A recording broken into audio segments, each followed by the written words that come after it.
સમય છે હવે સંતન આશીર્વચનનો. અનુરોધ કરી સાદરણીય ચારણ સંત શ્રી પાલુ ભગતજીને પાલુ બાપુ આપ આશીર્વાદની સ્નેહવાણી વરસાવો. સૌને જ ચरणन गिरिधरन नंद दास को दे सिया राम मैं सब जग जानी करूं प्रणाम जोर जुग पानी. परम पूज्य माताजीओ, परम पूज्य स्नेहीओ, सौना हृदयમાં રહેલા બ્રહ્માંડ ભાંડોદરી ભગવતીને પ્રણામ કરીને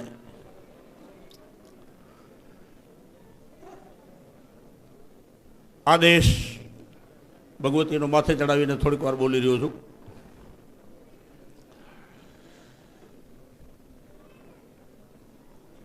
હું ને તમે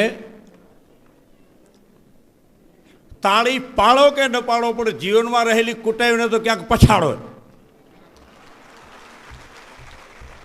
જીવનમાં ઘૂસેલી જે કુટાયો અને એની વધારે ખબર જો ઝીણવર્તી તપાસીએ તો આપણને જ વધારે એકાદમાં જો તપાસીએ તો મને ને તમને ખબર પડે.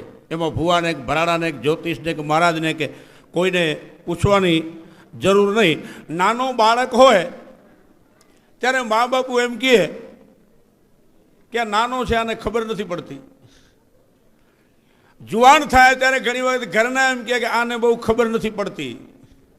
પછી થાય બૂઢો ત્યારે છોકરા એમ કહે કે બાપાને બહુ ખબર નથી પડતી. તો પછી ખબર ક્યારે પડે એ ઘણાને ખબર નથી પડતી. બાળક ન સમજે, જો જુવાન ન સમજે, બૂઢો ન સમજે, તો પછી સમજવાની ઉંમર કઈ? તો ખબર પડવાની કઈ ઉંમર? તો કે ખબર પડવી એનો સંબંધ ઉંમર સાથે નથી, લાયકાત સાથે છે. મારાના તમારામાં જો લાયકાત હોય તો બાળકે સમજે. પેટમાં અભિમન્યુ કોઠા યુદ્ધ ભણી શકે જો લાયકાત હોય તો. લાયકાત હોય તો પ્રહલાદ માટે થાંભલામાંથી નરસંગ નીકળી શકે. લાયકાત હોય તો મીરાનો ઝેર પચાવવા બંશીધરને આવવું પડે.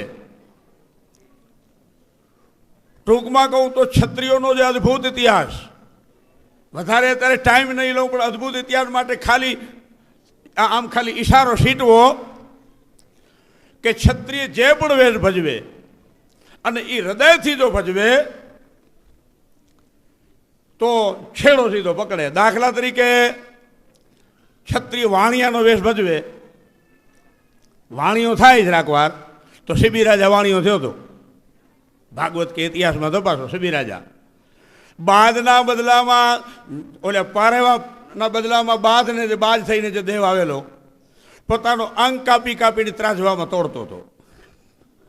વાણિયા થવામાં છેડો.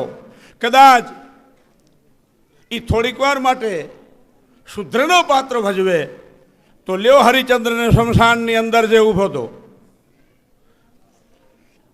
અને છેલ્લે ભગવાનને હરાવી દીધા. તો શુદ્ર પાત્ર ભજવ્યો તોય પણ છેડો. કદાચ માગવાની બાબત આવે, એની તાસીર નથી માગવું એ, પણ કદાચ માગવાની બાબત આવે તો કુંતામાને દબાશો. કુંતાજીએ આખો જગત સગવડ માગે છે, લગભગ જગત સગવડ માગે છે. દીકરાને ત્યાં દીકરી આવે ને, દીકરાને ત્યાં દીકરો આવે ને, ભેંસને ત્યાં પાડી આવે ને, કેસમાં મારી વિજય થાય ને, રોગ રહિત થઈ જઈએ ને, વગેરે વગેરે. આવક વધારે થવી જોઈએ ને, અમારા ઈર્ષાળુઓનું આમ થવું જોઈએ ને, આમ થવું જોઈએ. પણ કુંતામાએ ભગવાન કૃષ્ણ પાસે એ માગ્યું કે મને દુઃખ આવે જેમાં તારું વિસ્મરણ ન થાય, તો એ માગવાનો છેડો છે. પછી કદાચ ક્ષત્રિયને જાગવાનું કહેવામાં આવે તો લક્ષ્મણજીને તપાસો. 14 વર્ષ સુધી નિદ્રા ત્યાગ, ભોજન ત્યાગ, સ્ત્રી ત્યાગ. 14 વર્ષ એને આંખ બંધ ન કરી એક અર્થમાં. અને એ કેનાર જનેતામાં સુમિત્રા હતા. સુમિત્રાજીએ કહ્યું હતું કે સપનામાં રામ દુઃખી ન થાય એનું ધ્યાન રાખજે. અને લક્ષ્મણજી વિચાર્યું કે સપનું ક્યારે આવે? નિદ્રા કરું ત્યારે. નિદ્રા વધારે ક્યારે આવે? તો કે વધારે ખાઓ ત્યારે, તો માટે ભોજન નથી લેવો. અને સુમિત્રાજીએ આમ ભલામણ શું કામ કરી અને લક્ષ્મણને કે તું સપનામાં રામ દુઃખી ન થાય એ ધ્યાન રાખજે. એનો હેતુ એ હતો કે રામ વનમાં જઈ રહ્યો હતો ત્યારે સુમિત્રાજીએ નક્કી કર્યું હતું કે મારા દીકરા લક્ષ્મણ માટે જાય છે. એક તો 14 વર્ષ એને આવગો રામ મળે છે, બીજું રામ વનમાં જાય તો રાક્ષસ મરે તો ધરતીનો ભાર ઉતરે તો ધરતીને ધારણ કરનાર જે શેષનાગ એનો અવતાર લક્ષ્મણ, એના પરથી બોજ હટી જાય. એટલે લક્ષ્મણજીને કહે છે કે તું જો નિદ્રા કરીશ ને તો તકલીફ એ થાય એમ છે ત્યાં જંગલની અંદર કે મેઘનાથને વરદાન છે 12 વર્ષ નિંદ્રા, ભોજન અને સ્ત્રી ત્રણેયનો જો ત્યાગ કરી દે એને હાથે મેઘનાથ મરે. અને જો તું નિંદ્રા કે ભોજન કે એવું કરીશ તો રામનું જે કાર્ય છે અધૂરું રહેશે. આમ જનેતાએ સીટો આપ્યો હતો. અને હું ઘણી વખત એમ કહું પણ છું કે આર્ય સંસ્કૃતિના કોઈ માતાને એમ પૂછવામાં આવે કે તમને વધારેમાં વધારે પીડા થાય, વધારેમાં વધારે વેદના થાય એવા પ્રસંગ કયા જે તમારે જીરવવું અશક્ય થઈ પડે એક અર્થમાં, તો એ માતાએ જવાબ આપ્યો હતો કે પૂત લજાવે દૂધ કો. દીકરો જો દૂધ લજવી આવે, પતિ લજાવે ચૂડ, અને પતિદેવ જો સુહાગ લજવી આવે, એ જો ક્યાંક અભડાઈ આવે અને સુતા લજાવે કૂખ કો, અને દીકરી જો મારી કૂખને પેટને લજાવે તો તીનો મો ઉર સુડા, 3 મને પીડા છે કે જો પતિ સુહાગ લજવી આવે, દીકરો જો દૂધ લજવી આવે, અને પુત્રી દીકરી જો કૂખ લજવી આવે તો 3 અમારા માટે મહાપીડા છે. બાકી આકાશ તૂટતો હોય તો એને થોપ આપવાની અમારી તૈયારી છે કે આકાશને નીચે ન પડવા દઈએ.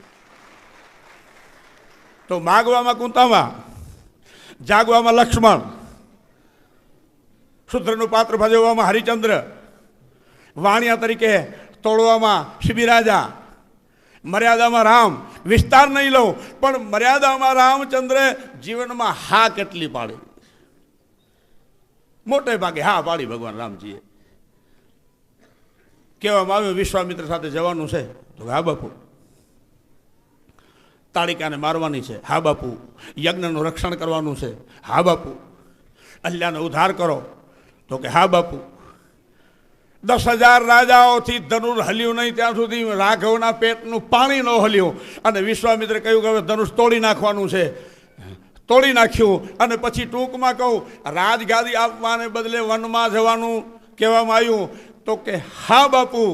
અને ત્યાં ઘરના માણસનું હરણ થયા પછી તો માણસને માને ને, પણ જાનકીજીના હરણ થયા પછી કોઈ કહ્યું કે સમજૂતી માટે હજી અંગતને મોકલો. જો રાવણ સમજતો હોય તો એ બ્રાહ્મણનો વંશ છે, એને મારવો ન પડે.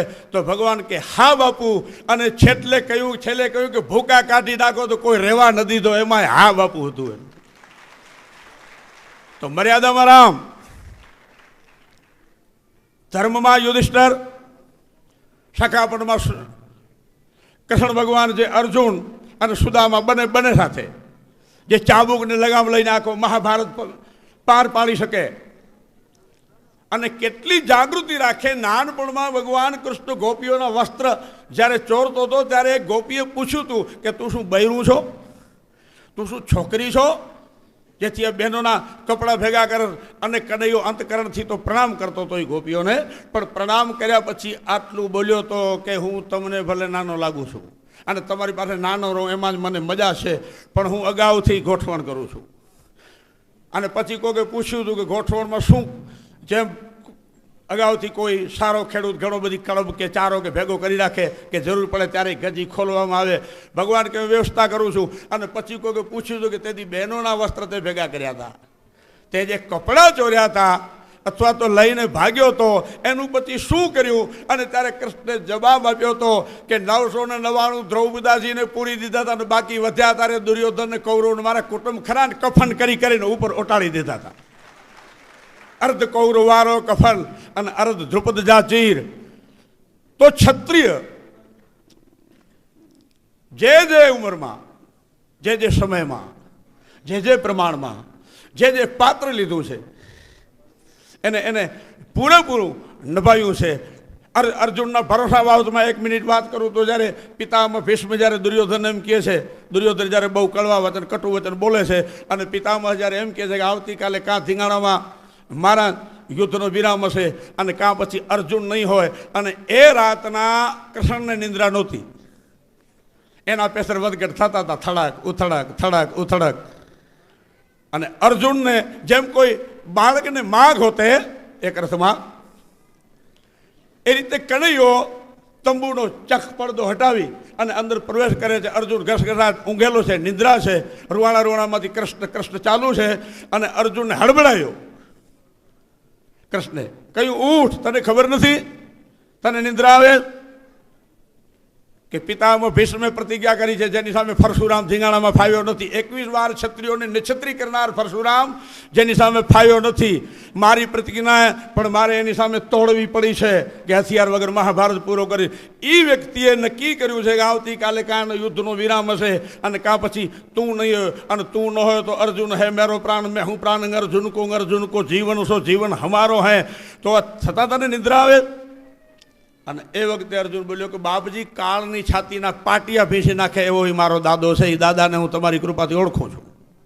એની પ્રતિજ્ઞાની મને પૂરેપૂરી ખબર છે. એનું ગજુ કેટલું છે, એની મહાનતા કેટલી છે, એની અંદર મસાલો કેટલો છે, એ પણ આપની કૃપાથી ખબર છે. પણ નિંદ્રા એટલા માટે કરી રહ્યો છું કે મારા માટે તું જાગે છે એટલો સૂઈ ગયો છું. હું કદાચ જાગીને શું કરી લઉં? મારો બાપ જાગે, મારો માલિક જાગે, એમ કોઈ ભરોસો ન ગુમાવે.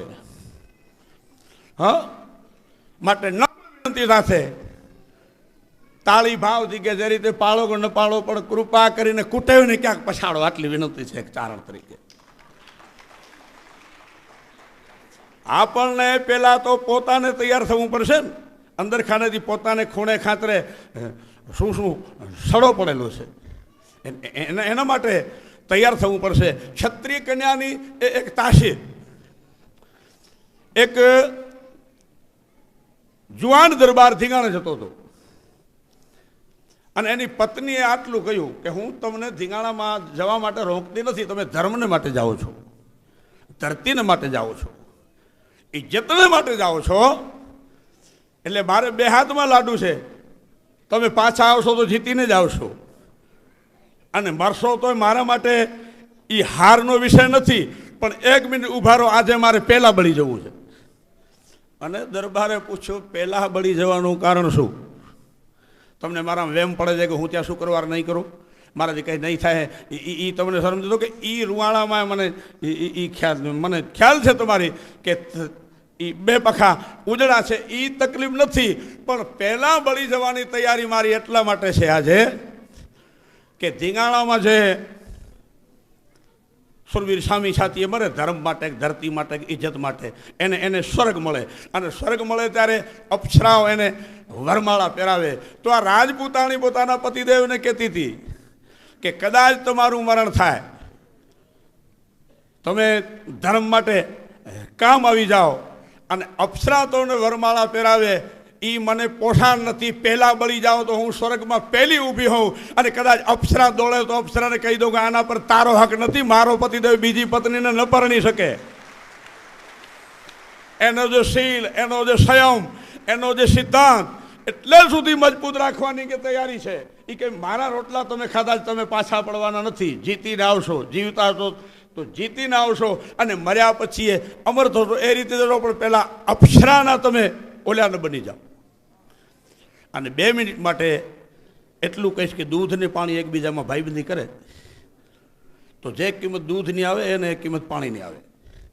અગ્નિમાં ચડાવ્યા પછી પહેલાં પાણી બળે, પાણીને વિચાર આવે કે એણે પોતાની કિંમત આપી દીધી, હું છું ત્યાં સુધી આને આંચ નથી આવવા દેવી, એટલે પહેલાં પાણી બળી જાય. પાણી બળ્યા પછી દૂધને વિચાર આવે કે મારા માટે જાન આપી દે એવો ભાઈબંધ જો બળી ગયો તો મારે રહેવું નથી, અને ઉભરો આવે અગ્નિમાં પડવા માટે.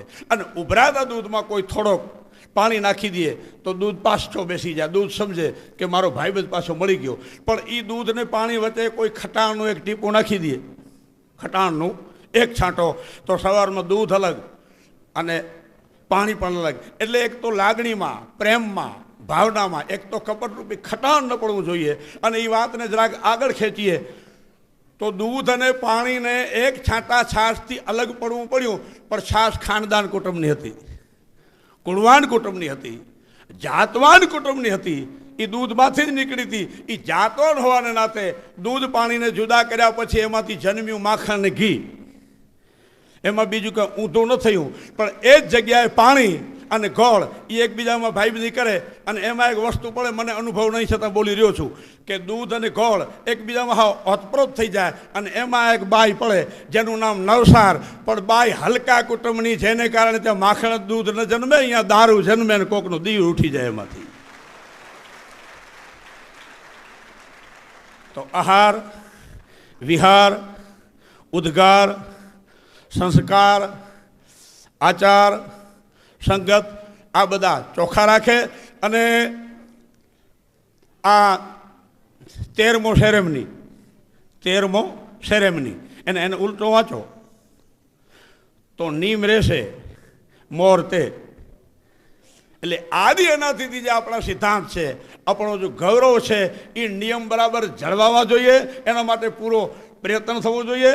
એક મહાત્માને પૂછવામાં આવ્યું કે અમુક દેશ આપણા કરતાં આમ આગળ નીકળી ગયા લાગે છે અમુક બાબતોમાં, તો આપણે શું નબળા છીએ? તો પહેલા મહાત્માએ જવાબ આપ્યો હતો કે એક પાસે ઘોડો હતો, એક પાસે ગધેડો હતો, અને બંને મુસાફરીએ નીકળ્યા. એમાં વચ્ચે વિસામો ખાતો, એમ ઘોડાવાળાએ કાંઈક કેફ કરી લીધો. કેફ કરવાને કારણે જાગ જોલો નિંદ્રામાં પેલો ગધેડે ચડીને રવાનો થયો, એટલે થોડોક આગળ નીકળી ગયો. આ બાજુ જાગ્યો ત્યારે એને અફસોસ થયો કે ગધેડો આગળ નીકળી ગયો છે. એ વખતે હમચી કૂદતો કેકાણ ઘોડો બોલ્યો, એ કે ભલા માણસ તું નશામાં પડ્યો, એમાં થોડોક આગળ નીકળી ગયો, બાકી ઉપર રાંગ વાળતો હું ઘોડો છું, આગળ જઈ જઈને કેટલોક જશે, ખાલી ઉપર બેસી જો. એમ આપણો જે ઇતિહાસ, આપણો જે ગૌરવ, આપણો જે સિદ્ધાંત, એ તો શું ને શું છે, ખાલી એનો આશરો લીધા ભેગો. તો જુવાન ભાઈઓને ફરી એકવાર નમ્ર પ્રાર્થના કે જે જુવાનને પૂછવામાં આવતું કે તારી માતાઓ કેટલી, તો કીએ જન્મ દેનારી જનેતામાં, ધરતીમાં, ગાયમાં, ગીતામાં. એ જનેતામાં, ધરતીમાં, ગાયમાં અને ગીતામાં, ચારે ચાર માને બોલીને સિનેમા ને પનામા ને બાટલીમાં ને એનીમાં ને નાહકની માં બનાવી લીધી. એટલે નમાલો દેખાય છે ક્યાંક ક્યાંક. તો સાદર ભાવના સાથ અહીં 9 રોગે 1000 મણ યથાશક્તિ જ્યાં જરૂર છે ત્યાં વપરાય છે. એ બધાને પ્રણામ. કારણ કે કુરાણમાં પણ આ શબ્દ લખેલો છે કે એક ભૂખેલાને આખી ધરતીનો દાન કરવું એના કરતાં અન્નદાન શ્રેષ્ઠ છે, કારણ કે એના જીવનનો મુદ્દો છે. તો આપ સૌની ભાવનાને પ્રણામ કરીને, ભગવતીને નમસ્કાર કરીને, ભગવતીને પ્રાર્થના કે આપ રાજી તો છો પણ વિશેષ રીતે રાજી રહે એવી ભગવતીની પ્રાર્થના સાથ આપ સૌની ભાવનાને નમસ્કાર કરીને, આટલી ભાવનાથી આપ સાંભળી રહ્યા છો. મને કોઈ મજૂરીએ ન રાખે એટલો ગાંડો માણસ છું, છતાં આપના સૌના હૃદયમાં રહેલી ભાવનાને ફરી નમસ્કાર કરીને, જય ભગવતી. નમસ્કાર, નમસ્કાર, નમસ્કાર. ખૂબ ખૂબ આભાર બાપુ, આપના આ પ્રેરણાદાયક વચનો બદલ.